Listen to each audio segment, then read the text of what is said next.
as the activity of spirit increases in us, we find a continuity of release.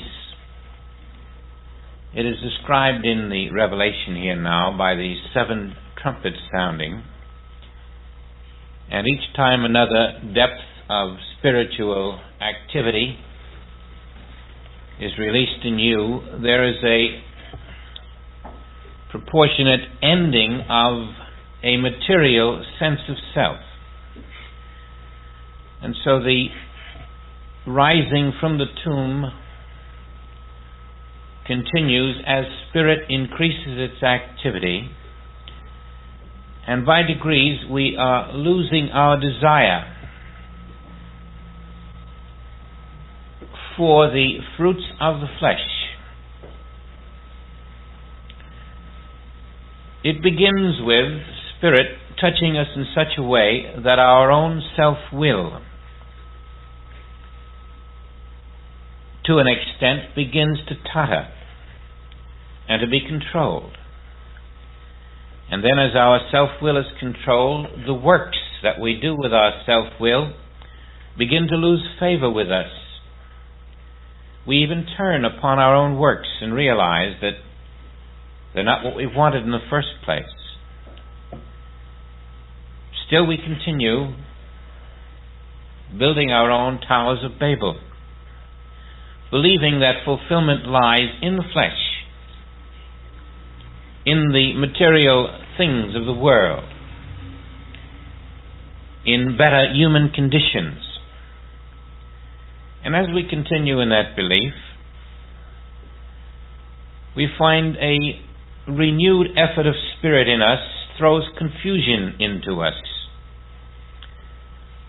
We thought we were going to have better conditions, but instead the release of spirit once more entangles us in such a way that we begin to look at our own self-will with a closer scrutiny.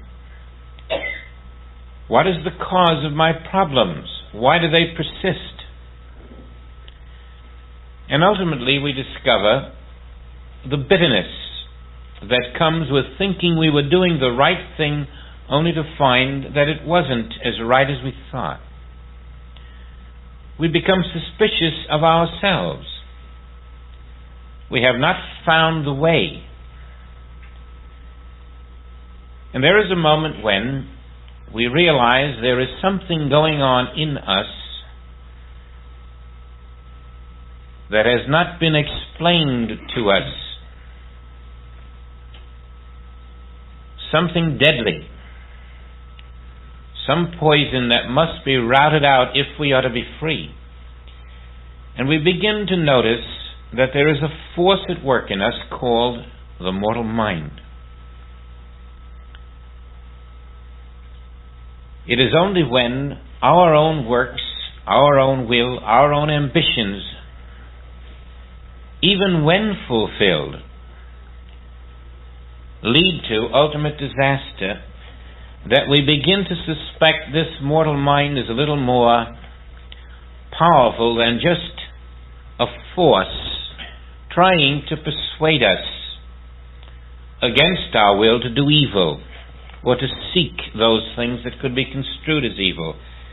And now we come to that great revelation that the will that we thought was our will was not our will at all. The ambition we thought was our ambition belonged to this mortal mind that had taken possession, usurping the throne of our being and calling itself our mind. We discover the cosmic illusion that has enforced its will, its activity, its works, even its imaged body where we stand. And the triumph of Christ Jesus becomes even greater in our eyes as we see that he had overcome the mortal mind of the world. It is this in himself that he overcame. It is this in us that we are to overcome. We begin to see the works we had done to be self-devouring locusts that eat up the fruits of everything we have done which we considered so pure and so noble. And we look at those who have gone before us, not in the spirit, but in the flesh, and we say, where are the great works they did? What has happened to them? And we see they too lived in the years of the locusts, all of their works devoured by some unseen force. And then the tyranny of mortal mind becomes clear. Mortality is nothing more than mortal mind expressing. Mortal bodies are nothing more than mortal mind images. We see the world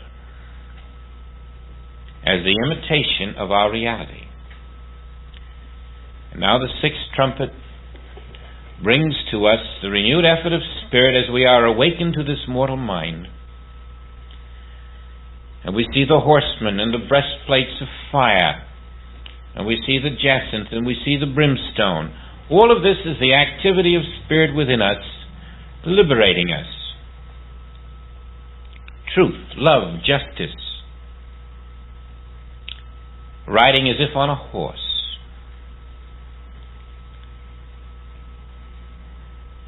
And so at the end of the sixth trumpet, this is the condition we face. And thus I saw the horses in the vision, them that sat on them having breastplates of fire, and of jacinth and brimstone, and the heads of the horses were as the heads of lions. Now the authority of Christ is released in us, the heads of lions. And out of their mouths is issued fire and smoke and brimstone. Our Old Testament theology has this as God's vengeance. Spiritual awareness realizes that the brimstone and the fire and the smoke are the will, the work, and the results of divine activity in our being. The will of God, released in us as our own self-will dwindles as we turn against it, inviting the will of the Father, seeking the one source. And that will releases divine works, which is the smoke. And those works release divine results, which is the brimstone. And by these three was the third part of men killed. The third part of mortal consciousness killed. By the fire and by the smoke and by the brimstone which issued out of their mouths. And so these horsemen, these inner impulses of the Spirit, of love, truth, and justice, of the will of the Father in you, releases the works of the Father in you, and a third part of your material consciousness is killed. Now you've noticed as you've gone through the trumpets that always a third part was killed. And you must know by now that the reason a third part is killed is to tell you that there is a permanent life in you that is never touched. Never is the life of the Father in you touched. All that is destroyed is that which is unlike the Father, that which is not your permanent self. And yet in spite of this, these new higher impulses, we still have those who will cling to the idols. For their power, these inner impulses in their mouth and in their tails, for their tails are like unto serpents, and the heads, and they had heads, and with them they do hurt. Now the sting of spirit in you is like a serpent's head and a serpent's tail to the self-will. And all that is being stung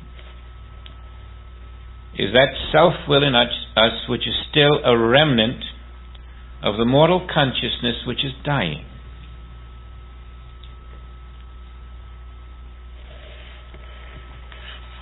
The rest of the men which were not killed, and these men are not physical men.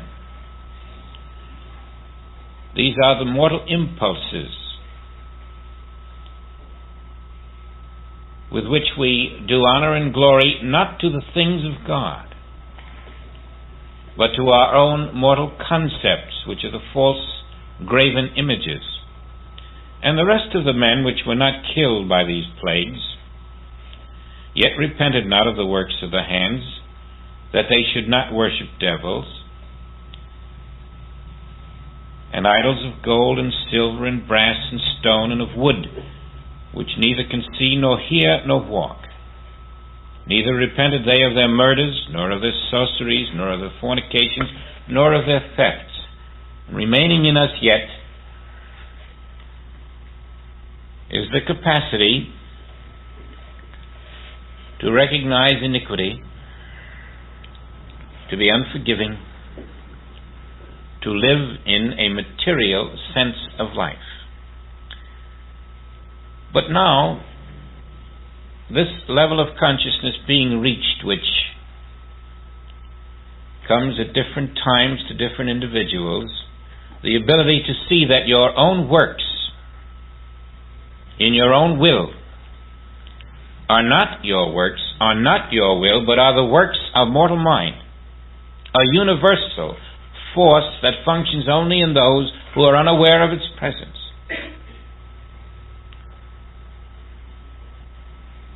This awareness opens you for the seventh trumpet. And now there's an angel appearing. And this angel appears to John and must appear before he can hear the seventh trumpet sound. Now I saw another mighty angel come down from heaven, clothed with a cloud. And a rainbow was upon his head, and his face was as it were the sun, and his feet as pillars of fire. If you have made the proper preparation in your way of life, you have reached that point which John speaks of. Now it has also occurred in Genesis, and I think we should refer to it. This was what Noah too came upon. In the 9th chapter of Genesis, we find this in the 12th verse up to the 17th. And God said, "This is the token of the covenant which I make between me and you, and every living creature that is with you, for perpetual generations. I do set my bow in the cloud, and it shall be for a token of a covenant between me and the earth. And it shall come to pass, when I bring a cloud over the earth, that the bow shall be seen in the cloud. And I will remember my covenant, which is between me and you, and every living creature of all flesh, and the waters shall no more become a flood to destroy all flesh, and the bow shall be in the cloud, and I will look upon it, that I may remember the everlasting covenant between God and every living creature of all flesh that is upon the earth." And God said unto Noah, "This then is the token of the covenant, which I have established between me and all flesh that is upon the earth." Now there is a level of consciousness then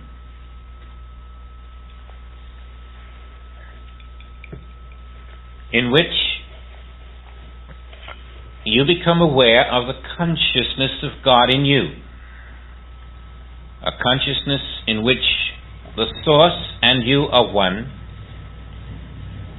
the separation, the division in consciousness is removed. There is a re-establishment of oneness with the divine. And this is called the covenant.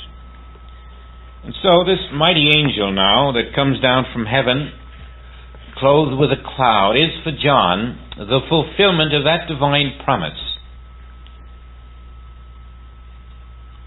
which is the fulfillment each of us can expect when we have reached the level of the absence of self-will, which John had attained. And the angel is clothed with a cloud and a rainbow upon his head. His face as it were the sun, his feet pillars of fire. All of the symbols now that this is the angel of illumination coming to John. An illumination which is going to be the realization of immortality, the realization of a body that is eternal, the realization of infinity expressing where he stands. And the angel had in his hand a little book open. Open. Before, who is worthy to open the book? But now, the book is open. The book of life, of truth, is open to John. He has risen above self-will. He has risen above the activity of mortal mind in himself. He has recognized the seat of Satan. He has been able to face that will of the world mind with an infinite silence. He has been able to meet the will of world thought without resistance or reaction.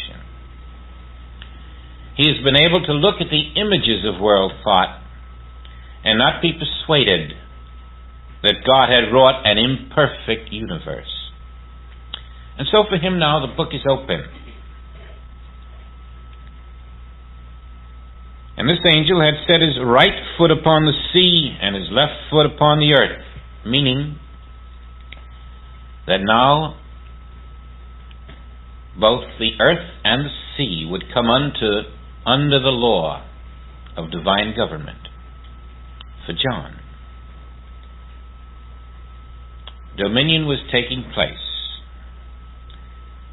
And the angel cried with a loud voice, as when a lion roareth. And when he had cried, 7 thunders uttered their voices.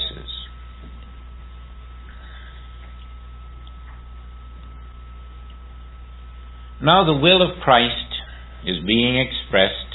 The lion roareth. And the 7 thunders are the government of heaven on earth. The 7 heavens realized. All this is about to take place. And when the 7 thunders had uttered their voices, I was about to write, says John, and I heard a voice from heaven saying unto me, seal up those things which the 7 thunders uttered.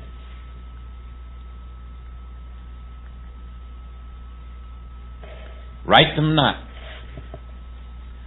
And so at this point John could not say, now here is what the 7 thunders said.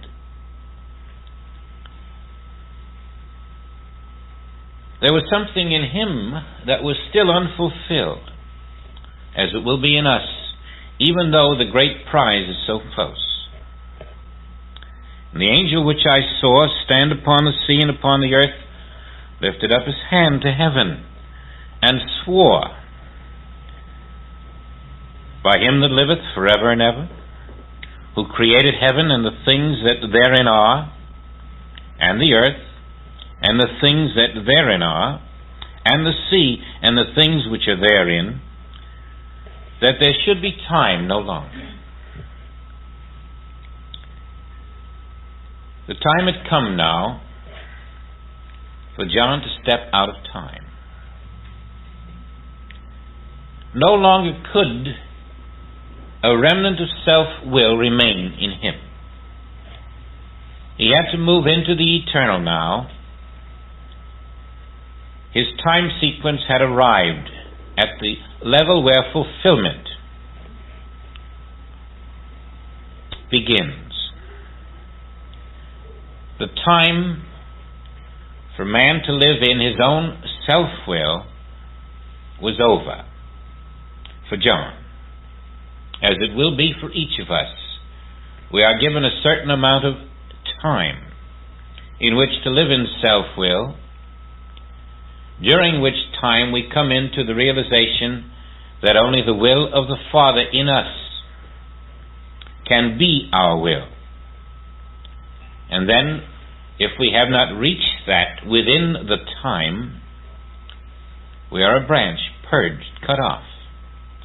But John had reached it within the time, and now there would be no more time for John.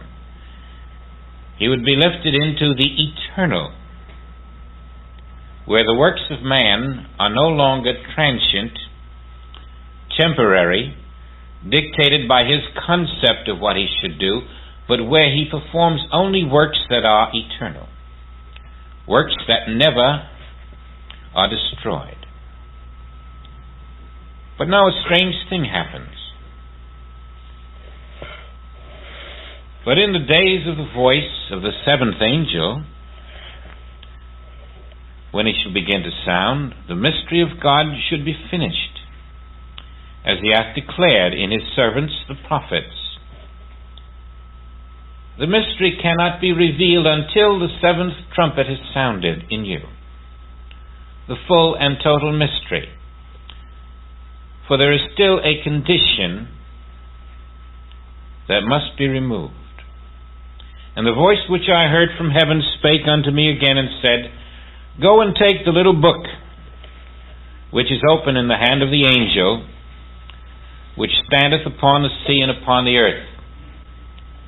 Now John must face a truth that you must face, that I must face, that each individual comes to in time to face. And this truth is what John is being told to face when he is told to go up and take the book out of the hand of the angel. He must look at reality.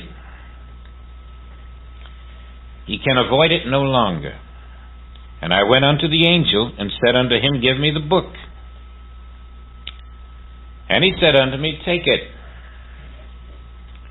and eat it up.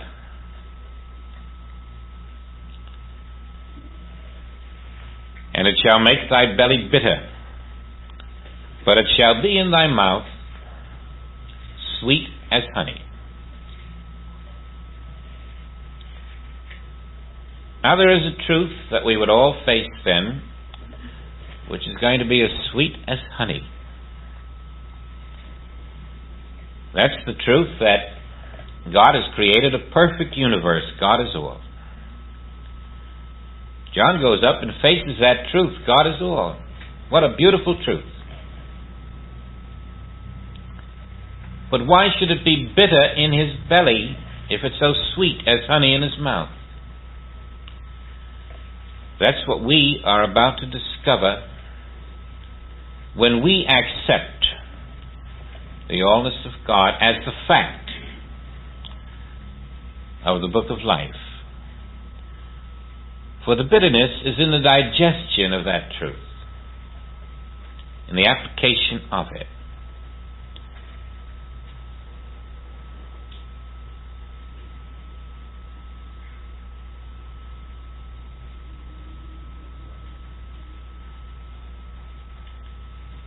The Spirit says to John,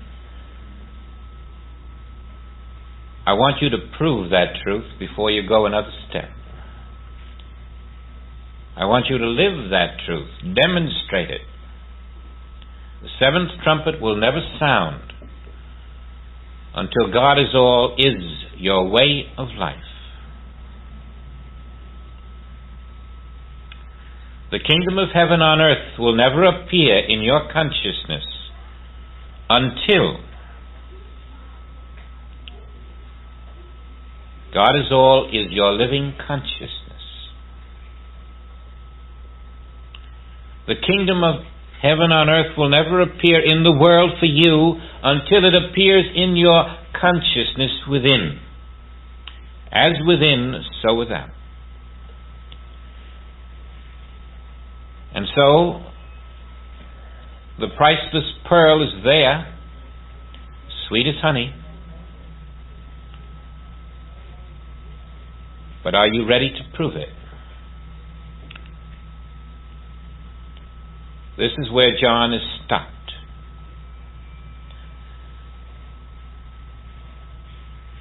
We might eavesdrop on that conversation between Christ Jesus and Christ John.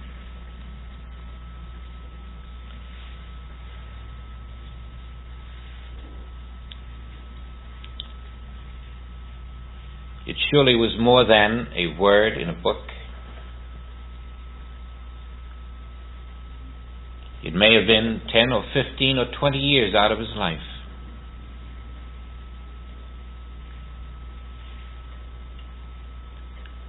John was learning something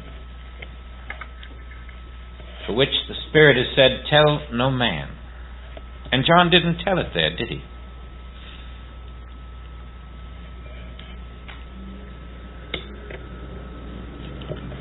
He couldn't tell it there.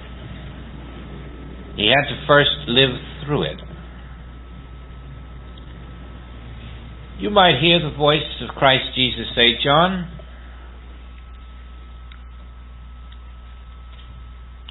you're the only man on earth that I'm talking to now, because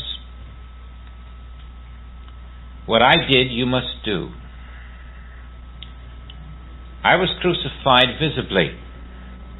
Your crucifixion will be invisible. I walked out of the world in a body and walked back. You will simply walk out of it in a body without walking back. You've been trained to continue the work of Spirit on earth. Your function is to demonstrate God's perfect universe wherever you are. You too are a way shower, John.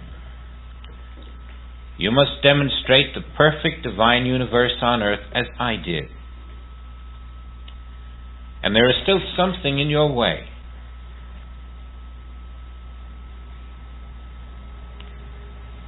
Do you remember at the wedding in Cana, when I said to my mother, woman, what have I to do with thee?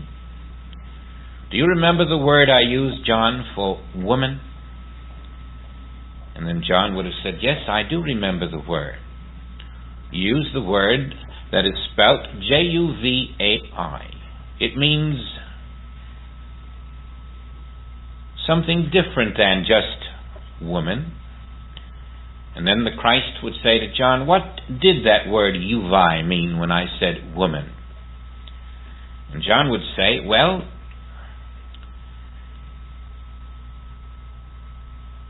it was a word you would use to a stranger, an impersonal word. It was a word with deep concern, but it's also the same word that you use for the woman of Samaria at the well. And therefore would say to Christ, what did I mean when I used such an impersonal word to what the world called my mother? And John would think and say, well, I see now what you mean. It meant that material woman has no authority over the Spirit. And what else, John? Well, it also meant that material woman could not give birth to the Spirit. Now we're getting there, John. Woman, what have I to do with thee? What have I, Christ's Spirit, to do with a material woman? So, John, you too must do the same. You too must face the source of your birth very closely and say, woman, what have I to do with thee? I, Christ in you, say to your physical mother, what have I to do with thee? Have you done that yet, John? Have you surrendered the notion that spirit was born out of matter? Yes, it's sort of bitter in the belly. God is all as honeycomb in the mouth. But was God born in your mother's womb?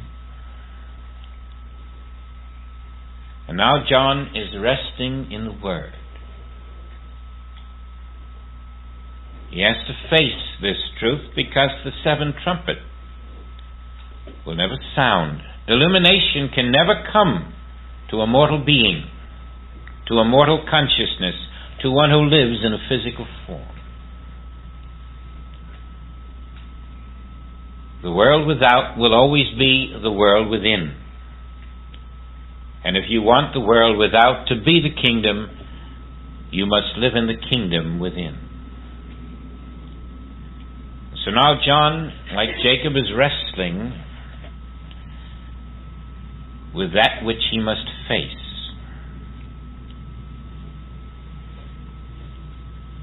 And we who are walking the path are being told by John that just as this is what I had to face, so must you. God says to you, I am not a human being, but I am all. What are you? God says to you, I don't have a heart that is beating. I am not breathing. I am not going and coming. I am not living in time or in space. I am not sick. I know nothing of disease. What about you? Is God all, or is there still a you with a heart, with a body, living in time, living in space, having human relationships? Is there still such a you?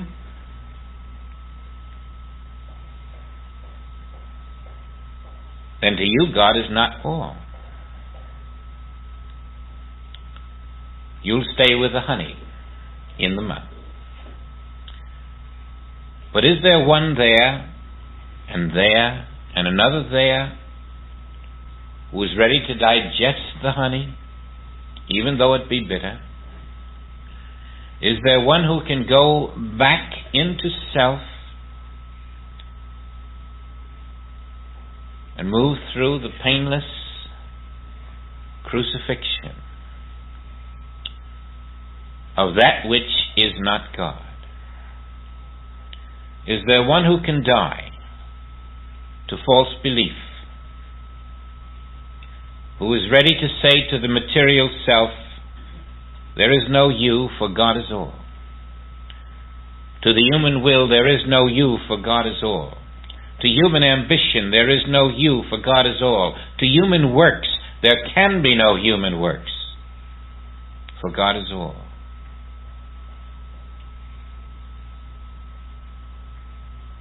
And the human sense cries out, this is too bitter. And that is why the preparation must be slow. Why every foundation stone must be established, so that when you reach the point of demonstrating the allness of God, of proving it by living in a total release of self, you are prepared, ready, willing, eager, able to step aside. And then you find It is not bitter at all.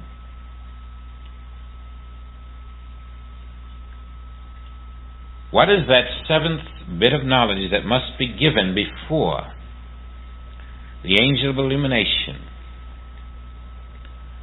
the action of God's will in you, is really released? What does the death of self really mean?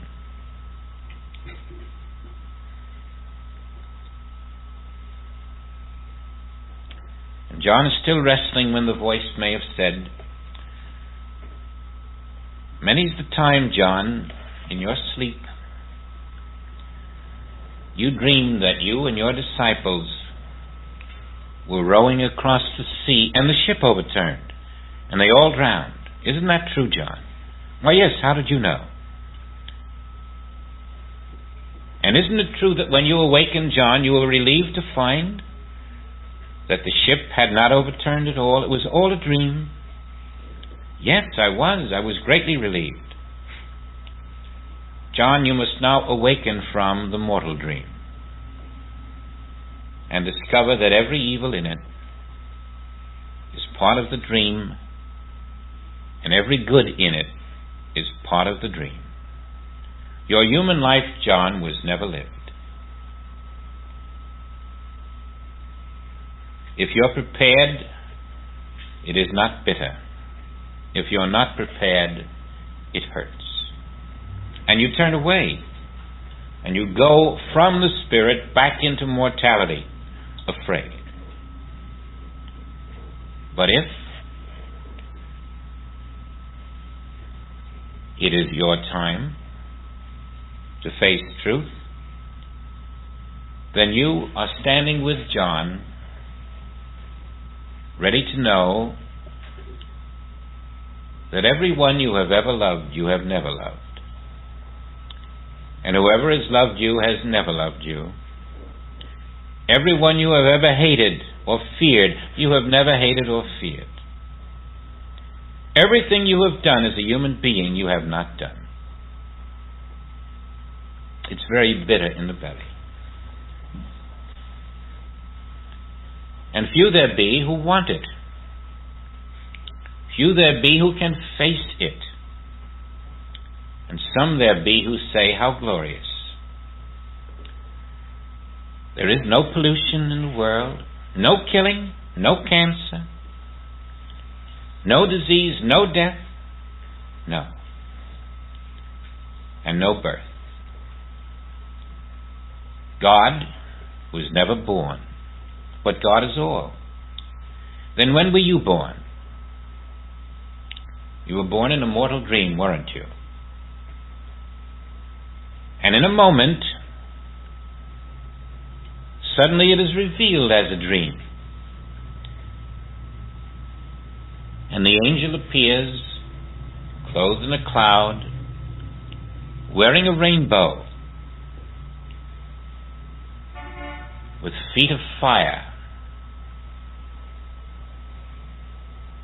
And the truth comes upon you that time never was, space never was, form never was as we have known it. It was a mortal mind dream, a universal dream. We were not even the dreamer. We're the characters in the dream.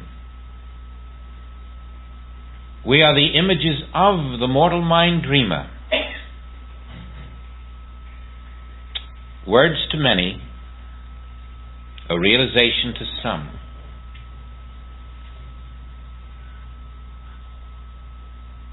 It takes a long digesting before it becomes honey again in your mouth. This is the Adam dream then.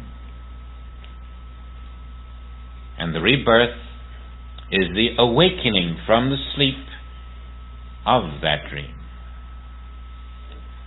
The awakening to the realization that the me who walks the earth in a form is a misperception of the mortal mind. Whatever it does whatever it says, whatever it thinks, all the great good it has seemingly done, is neither good nor bad. Just part of the dream. And only when the dream is understood as a dream do you begin to sense the new substance behind the dream.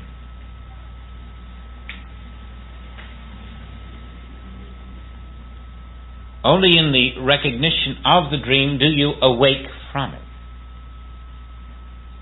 And lo and behold, in the awakening from the dream,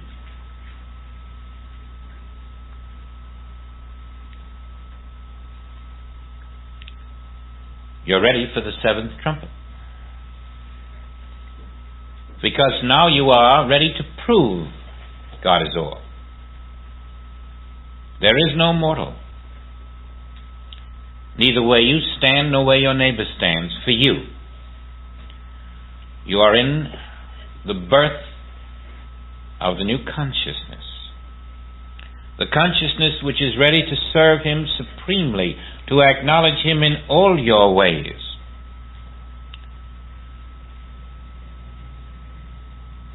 To be an expression of His will, doing His works.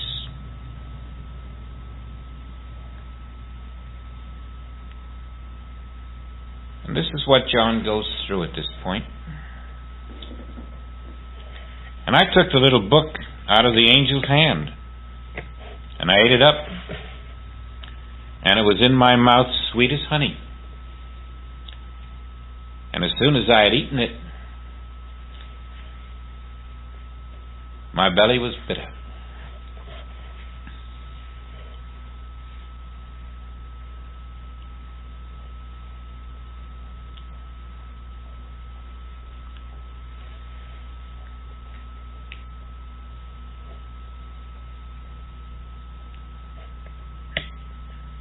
Our new identity, when God is all, is accepted,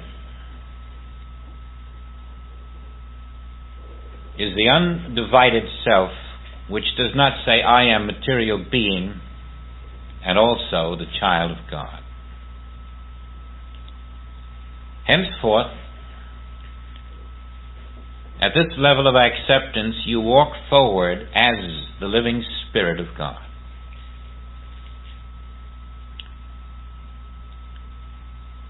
This is the path that John is presenting to us at this point. That when your identity is accepted as child of God,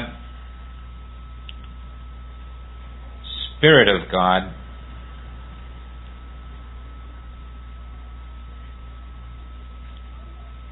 it cannot be lip service alone. Now, there are many of us who are not prepared to do this. And it would be foolhardy to try to do it if you're not prepared to do it. Those of us who have come into this work late, who are not ready, we're not supposed to jump into the ocean and start swimming because the book says so.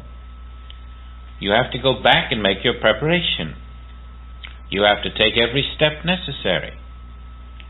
You have to learn to swim if you're going to jump into the spiritual ocean. And so we're not saying that whoever hears these words has to suddenly walk out as a spirit and decide that they are not mortal material flesh. It might take some people another 10 or 20 years to do that, and others 10 or 20 centuries. But always there have been those few who are ready to do it,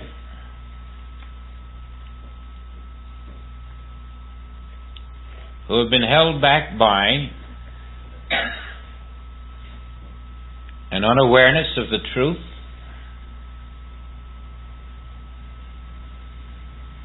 and surely Christ Jesus was one who walked in the truth for those who could follow as His disciples. Surely John is now being taught that truth so that those who followed him could follow in the truth. And surely we who have come this far in the revelation must have felt that we were ready for the truth wherever it might lead us. And here's where the shoe hurts. Here's where that broad way in which we could keep saying, yes, that's true, ends. And the narrow way starts in which we say, now I must do likewise. This is the narrow way that leads to where John is going, into life eternal. Now this is his first resurrection about to take place. But you see, it's really the same as the second coming of the Christ. The second coming of Christ in John and the first resurrection are really the same. And so it will be when Christ in you is risen. That will be your first resurrection. And it will be the second coming of the Christ in that. Christ has ever been your substance, your mind, and then now the second coming is the realization that Christ is your substance and your mind. Living in your identity as Christ, mind and substance is the only way in which we can uphold the allness of God. As a mortal being, you cannot do it. As a mortal being, your very existence is the lie about the allness of God.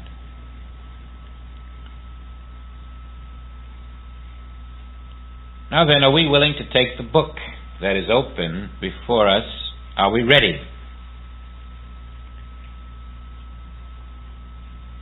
John was ready. He took the book,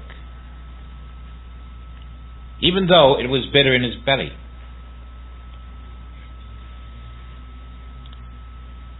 And so let's say we take the book.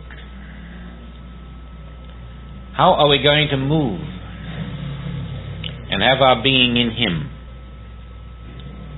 if we are ready to accept the allness of God as the nothingness of me? For there cannot be an all God and a me besides.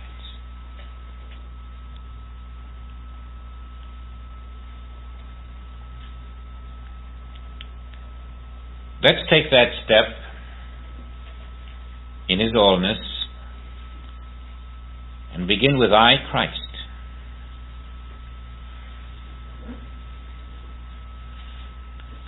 I, the Christ mind and the Christ body, was never born, will never die. If you're uncomfortable in that identity, dwell with it a while, a week or two, until any other identity seems uncomfortable. And you'll discover that I, Christ, the light of God, the truth of God, the life of God, becomes the new garment that you're willing to wear.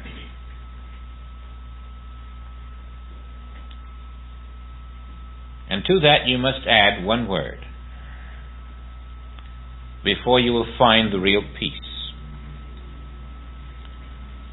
I, Christ, infinite. Not I, Christ, here in one chair. Not I, Christ, sitting in the living room. Not I, Christ, in the office. Not I, Christ, in the kitchen.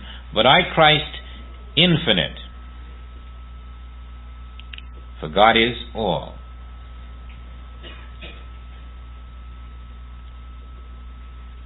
Now that's the theme you must develop within yourself. I, Christ, infinite.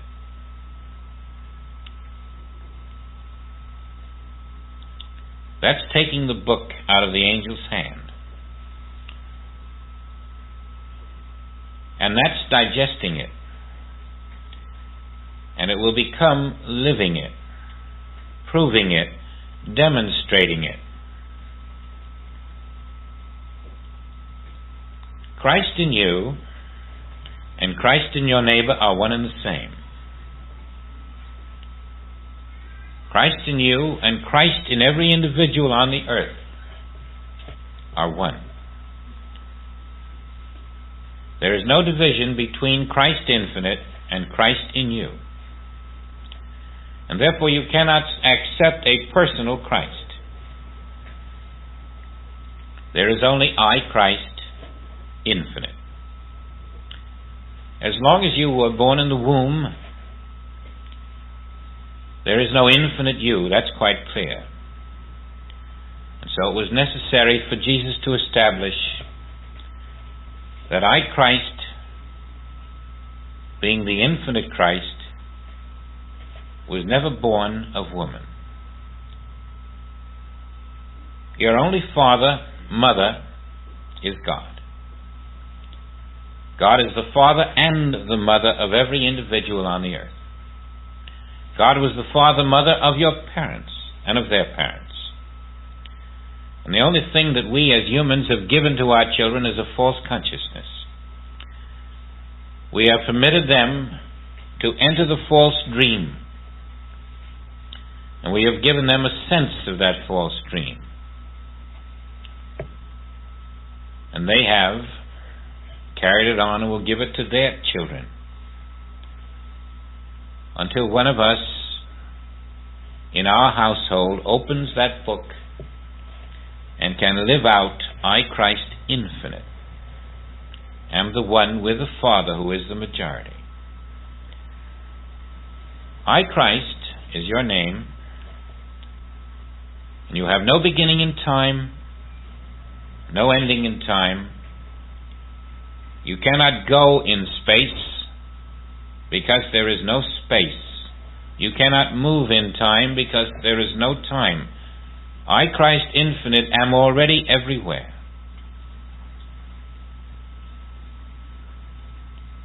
I, Christ infinite, is the only inhabitant of the earth. I, Christ infinite, have no boundaries and no limitations. I, Christ infinite, am the only self.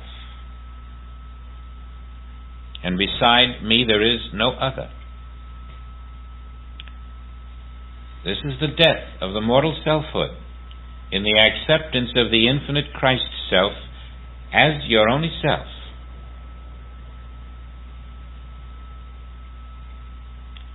And again, it is not attained by lip service. It is a fact already pre-established before the appearance of this mortal form. It is a fact waiting to be accepted, lived with, believed. For if you believe on Christ infinite as your name, the works that Christ infinite did through Jesus, Christ infinite will do through you. And greater works.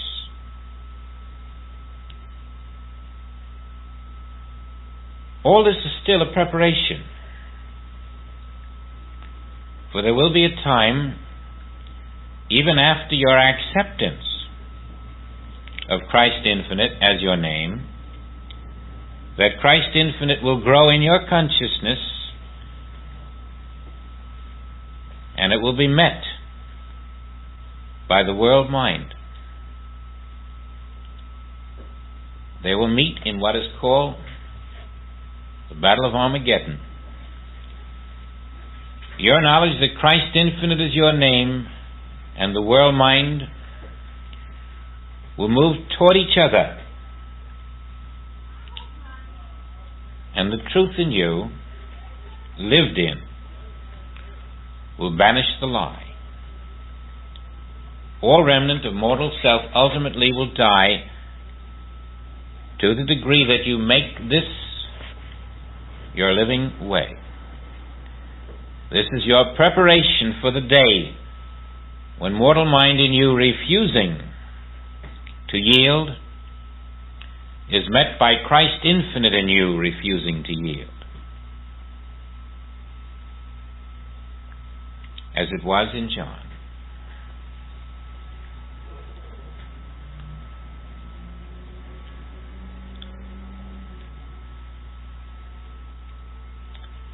After you have dwelt with this for a short time, a great peace descends, for in your fidelity to I, Christ infinite, as your identity, there is no other identity for you on the face of the earth for any other person. You have accepted it as the only identity on the earth, and it is you. You live in that consciousness of the one self. All that comes into your awareness is translated into that identity. There can be no other identity, for God is all. I, Christ infinite, is the only Son, the only image and likeness of the Father, the only self. There is no other.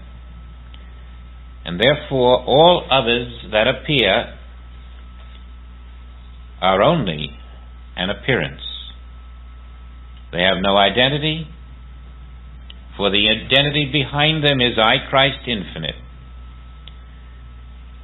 I, Christ infinite, is never separated from itself. It never becomes a mortal being or a material being. It never becomes an evil or an imperfection. It never becomes a disease or a hurricane.